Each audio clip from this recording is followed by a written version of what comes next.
Hello भाइयों और बहनों, आपको एक बार फिर से अपने इस नए वीडियो में आपका स्वागत करता हूं। दोस्तों, इस वीडियो के माध्यम से आज हम सीखने वाले हैं प्रभु की प्रार्थना क्या है और क्या हमें इसे करना चाहिए। हाँ मेरे प्रिय भाई, अगर आप जानना चाहते हैं कि प्रभु यीशु ने हमें किस प्रकार से प्रार्थना करने के लिए सिखाया है, अगर जो आपको प्रभु यीशु की तरह अगर प्रार्थना करना नहीं आता है तो इस वीडियो को पूरा जरूर देखिए मेरे प्रिय भाई बहनों। अगर जो आपको आता है तो बहुत खुशी की बात है। दोस्तों, इस वीडियो के माध्यम से आज हम यही सीखने वाले हैं कि हम प्रभु यीशु मसीह की प्रार्थना क्या है, हमें किस प्रकार से करना चाहिए। दोस्तों, प्रभु की प्रार्थना एक ऐसी प्रार्थना है जिसे प्रभु यीशु मसीह स्वयं मत्ती रचित सुसमाचार उसका 9 अध्याय का 9 से 13 में बतलाया है। इसी का अगर जो हम लूका में देखते हैं, लूका के 11 अध्याय के 2 से 4 में उनके शिष्यों को यानी प्रभु यीशु मसीह ने अपने चेलों को प्रार्थना करने के लिए यहाँ पर सिखाते हैं। वो क्या प्रार्थना है मेरी प्रिय भाई बहनों, अगर जो आप सीखना चाहते हैं तो इस वीडियो में आप बनी रहिए, मैं आपको बतला रहा हूँ। दोस्तों, इस प्रकार से लिखा हुआ है,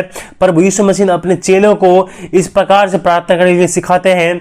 अतः तुम इसी रीति से प्रार्थना किया करो, हे हमारे पिता तू जो स्वर्ग में है, तेरा नाम पवित्र माना जाए, तेरा राज्य आए, तेरी इच्छा जैसी स्वर्ग में पूरी होती है वैसे ही इस पृथ्वी पर भी हो। हमारे दिन भर की रोटी आज हमें दे, और जिस प्रकार हमने अपने अपराधियों को क्षमा किया है वैसे ही तू ही हमारी अपराधों को क्षमा कर, और हमें परीक्षा में न ला परंतु बुराई से बचा, क्योंकि राज्य और पराक्रम और महिमा सदा तेरा ही है, आमीन। दोस्तों, बहुत से लोग प्रभु की प्रार्थना को गलत समझ गए हैं। यह ऐसी प्रार्थना है जिसे संभवतः हमें हमेशा दोहराना चाहिए। कुछ लोग प्रभु की प्रार्थना को एक जादुई सूत्र के रूप में उपयोग करते हैं, मानो उसके शब्द में स्वयं कुछ विशेष सामर्थ्य या परमेश्वर के साथ कोई प्रभाव है। मेरे प्रिय भाई बहनों, बाइबल इसके विपरीत हमें सिखाती है। परमेश्वर हमारे शब्दों की तुलना में प्रार्थना करते समय हमारे हृदय में ज्यादा रुचि रखता है। जी हाँ मेरे प्रिय भाई बहनों, आप जो प्रार्थना करते हैं उस प्रार्थना को सुनते समय में परमेश्वर जो है हमारे सबसे ज्यादा हमारे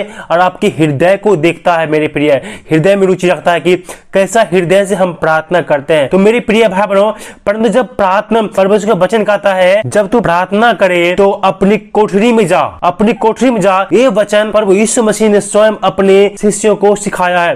कहा अपने कोठरी में जा और द्वार बंद करके अपने पिता से जो गुप्त में है प्रार्थना कर, तब तेरा पिता जो गुप्त में देखता है तुझे प्रतिफल देगा। प्रार्थना करते समय अन्य जातियों की समान बक बक ना करो, क्योंकि वे समझते हैं कि उनके बहुत बोलने से उनकी सुनी जाएगी। जी हाँ मेरे प्रिय भाई बहनों, परमेश्वर का वचन कहता है तू जब प्रार्थना करे तो अपनी कोठरी में जा और द्वार बंद करके प्रभु से प्रार्थना कर, जो गुप्त में है तुझे वो सुन के प्रतिफल देगा।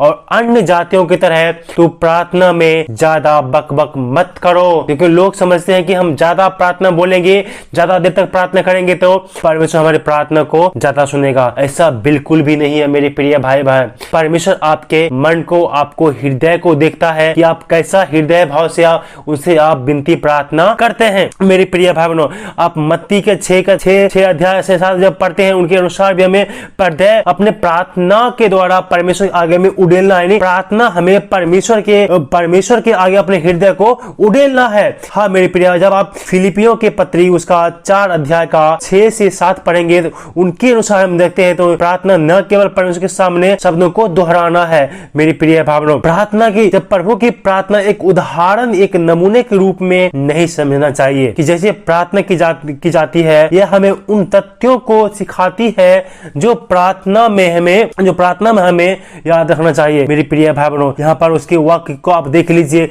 वो क्या लिखा हुआ कि हमें उनकी जो प्रार्थना क्या हमें शिक्षा देता है, हे हमारे पिता तू जो स्वर्ग में है। ये चीज हमको क्या सिखाता है, हमें क्या शिक्षा देता है कि हमें सिखाता है अर्थात पिता से प्रार्थना करने चाहिए, तेरा नाम पवित्र माना जाए, यानी परमेश्वर की आराधना और उनसे जो कुछ है उनकी स्तुति करने के बारे में हमें वो बताता है। उनके वाक्य को आप ध्यान दीजिए, वाक्य में क्या है, तेरा राज्य आए, तेरी इच्छा जैसी स्वर्ग में पूरी होती है वैसे ही इस पृथ्वी पर भी हो। हमें यह स्मरण दिलाता है कि हमें परमेश्वर की योजनाओं को, न कि अपनी योजनाओं को हमारे जीवन में, इस संसार में पूरा होने के लिए प्रार्थना करना चाहिए, बल्कि परमेश्वर की इच्छा को पूरा करने के लिए हमें प्रार्थना करना चाहिए। न कि अपनी इच्छाओं को, हमें परमेश्वर की इच्छाओं को पूरा करने के लिए हमें परमेश्वर से प्रार्थना करनी चाहिए। मेरे प्रिय भाई बहनों, इसलिए प्रार्थना हमें सिखाता है। आज हम आगे देखते हैं मेरे प्रिय भाई बहनों, यहाँ पर परमेश्वर को वचन कहता है कि हमारी इच्छा ना, हमारी इच्छा को पूरा करने के लिए वचन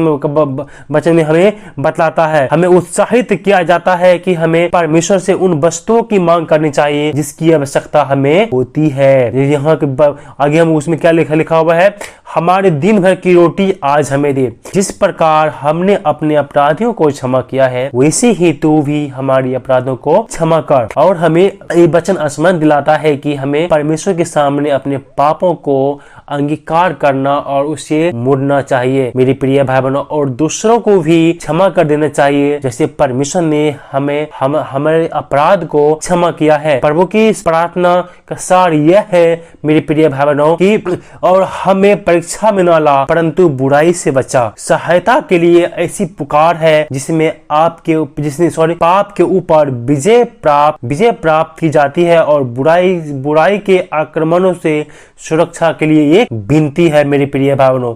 इसीलिए एक फिर से प्रभु की प्रार्थना एक ऐसी प्रार्थना नहीं है जिसे हमें याद कर लेना चाहिए और इसे फिर परमेश्वर के सामने दोहराना चाहिए मेरे प्रिय भाई बहनों। परमेश्वर की प्रार्थना एक ऐसी प्रार्थना है जिसे हमें याद कर लेना चाहिए और इसे परमेश्वर के सामने हमें दोहराना चाहिए। यह तो केवल एक उदाहरण है मेरे प्रिय भाई बहनों। हमें ऐसी प्रार्थना करनी चाहिए। प्रभु की प्रार्थना स्मरण करने में कुछ गलती करता है? नहीं मेरे प्रिय भाई बहनों, बिल्कुल नहीं करता है। परमेश्वर को प्रभु की प्रार्थना सुनने में कोई गलती नहीं है।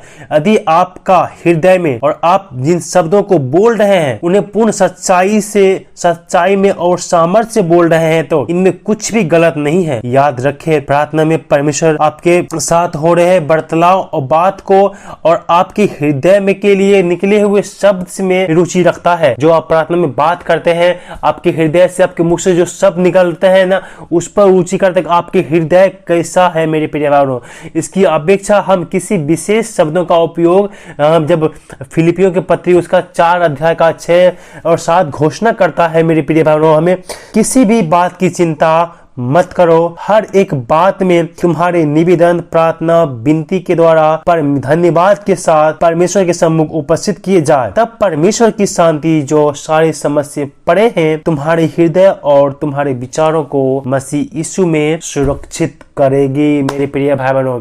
इसीलिए हमें प्रार्थना करना है, पूरे मन से, पूरे सच्चाई से हमें प्रार्थना करना है मेरे प्रिय भाई बहनों। प्रार्थना जब हम करते हैं उस समय परमेश्वर हमारे हृदय को जांचता है, हमारे हृदय को देखता है। इसलिए मेरी प्रिय भाई बहनों, इस प्रार्थना को आप याद कर लीजिए जो यहाँ पर लिखा हुआ है मेरे प्रिय भाई बहनों। आप मत्ती अध्याय 6 में जब 6 का 9 से 13 में जो लिखा हुआ है, इस प्रार्थना को आप याद कर लीजिए। इसी प्रार्थना को आप हमेशा आप दोहराते रहें और प्रभु से प्रार्थना करते रहें। जितना आप प्रार्थना करेंगे, जितना दोहराएंगे, उतना परमेश्वर आपको आत्मिक जीवन में उन्नति देगा और अपने आप आत्मिक जीवन में आप देखेंगे दिन प्रतिदिन मेरे प्रिय भाई बहनों आपका आत्मिक जीवन उन्नति होते जाएगा। हाँ मेरे प्रिय भाई बहनों, आप इसी तरीके से प्रभु यीशु मसीह से के जिस प्रकार से अपने चेलों को प्रार्थना करने सिखाया है, आप प्रार्थना कर सकते हैं मेरे प्रिय भाई बहनों। जब आप प्रार्थना करेंगे तो प्रभु आपको जरूर आशीष देगा मेरे प्रिय। इस वचन के द्वारा परमेश्वर आप सबको आशीष दे मेरे प्रिय भाई बहनों। छोटा सा मैसेज है, सिर्फ आपको सिखाने के लिए मैंने इस वीडियो को बनाया है। तो मेरे प्रिय भाई बहनों, इस वीडियो को आप देखिए और प्रार्थना करने सीखिए और प्रार्थना कीजिए ताकि प्रभु आपके जीवन में, आपके आत्मिक जीवन में उन्नति ला सके मेरे प्रिय भाई बहनों। इस छोटा सा मैसेज के द्वारा परमेश्वर आप सबको आशीष